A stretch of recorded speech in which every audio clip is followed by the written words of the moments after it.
Okay. So just so we're all on the same page, the stone of destiny is the same stone that Jacob, who was later renamed Israel, used for a pillow near Bethel, where he had the vision of the angels ascending and descending back and forth from heaven to earth. Upon awakening, Jacob placed the stone on its end, like a pillar, and anointed it with oil.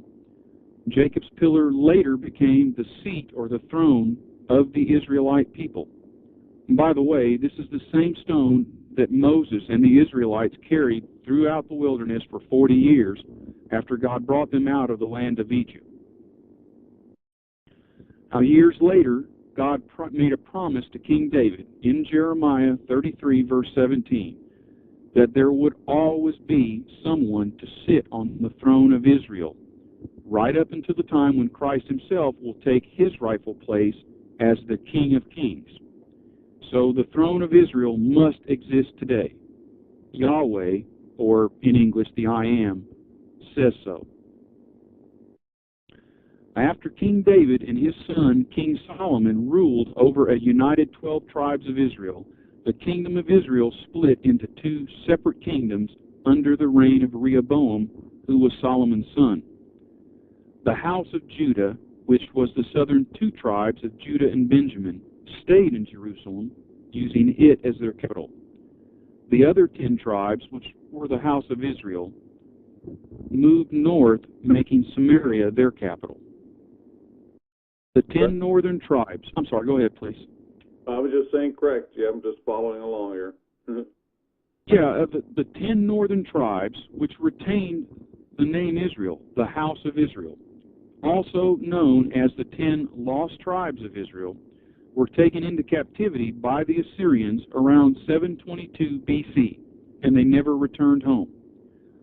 And when they were released from captivity, they migrated to the west, east, north, and south, exactly as we've been told in Genesis 28:14.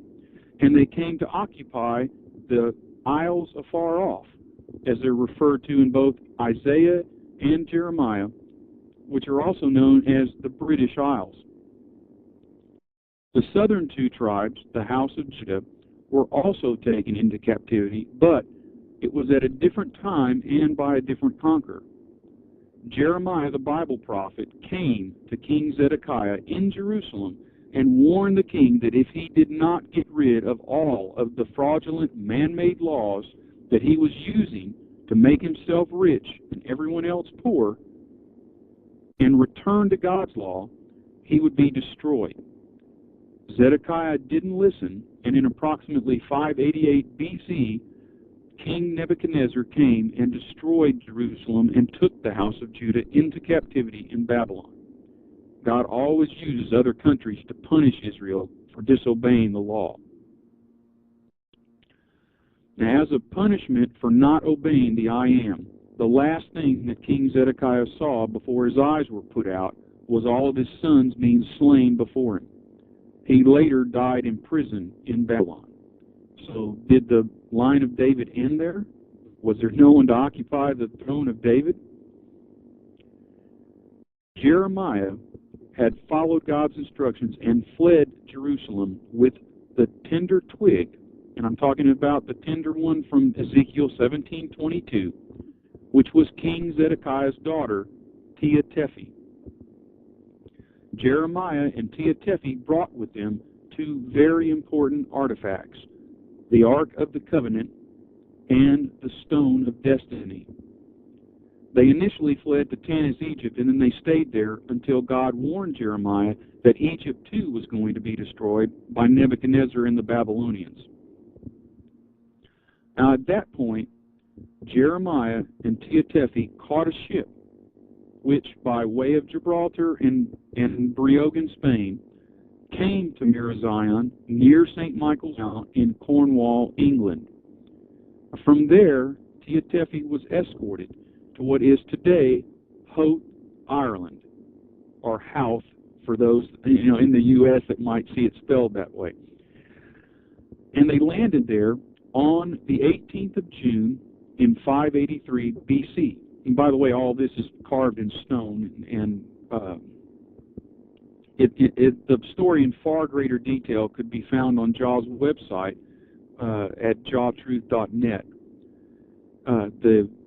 That's JAHTRUTH.net. And from the main page, all that you need to do is just go to the top right-hand corner and select the Ireland tab, or you can go directly to this story at jahtruth.net/Ireland or jahtruth.net/stone for more information about the Stone of Destiny. Well, 3 days after Tia Tephi landed in Howth, Ireland, she was married to the Ard Rí, or the High King of Ireland, whose name was Eochaid MacDuach, and together they reinstituted God's law in Ireland. The Lia Fail, which is Gaelic and means Stone of Destiny, that Tia Tephi brought with her from Jerusalem, stayed in Ireland on the Forad, which is the inauguration mound, at Tara for more than 1,000 years, and all the Irish kings were crowned upon the stone right up until about 500 AD. Around 500 AD, Murdoch, the king of Ireland, then loaned the stone to Fergus, his brother, also known as Fergus More, who had invaded Scotland and wanted to be crowned king there. But Fergus never returned the stone. Instead, all of the Scottish kings were crowned upon it until 1296 AD, when Edward I of England, and that's Edward I, or Edward the Longshanks, Edward Longshanks, if you will, from the movie Braveheart, for those who've seen that movie. He invaded Scotland, defeated the Scots, and took the stone from Scone Abbey near Perth to London. From that time on, all of the English kings and queens were crowned in Westminster Abbey upon the Stone of Destiny, up to and including George VI. Now, I want to stop right there for a moment and repeat that, because that information may come as a bit of a shock to most. George VI was the last English king or queen to be crowned upon the Stone of Destiny. We need to remember this, and also God's promise to David that there would always be someone to sit on his throne until Christ's second coming. On Christmas Day, which is itself a clue, in 1950, 4 Scottish nationalists, led by Ian Hamilton, removed the stone from Westminster Abbey and took it back to Scotland. They later placed a fake stone, called the Stone of Scone, at Arbroath, and it was from Arbroath that this fake stone was taken to London. So that's where the Stone of Scone comes in that you had mentioned earlier, Pastor Dan. Right. Well, it's this same fake stone that Elizabeth II was crowned upon in 1953. So in actual fact, she has never really been officially crowned Queen of British people. Not in God's eyes.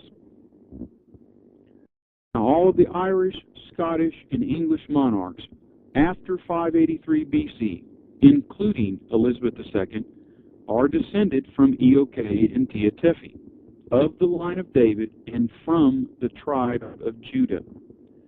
The stone was taken in 1950 from the House of Windsor and from the line of David in fulfillment of God's prophecies in the book of Genesis, chapter 49, verse 10, which states, "The scepter shall not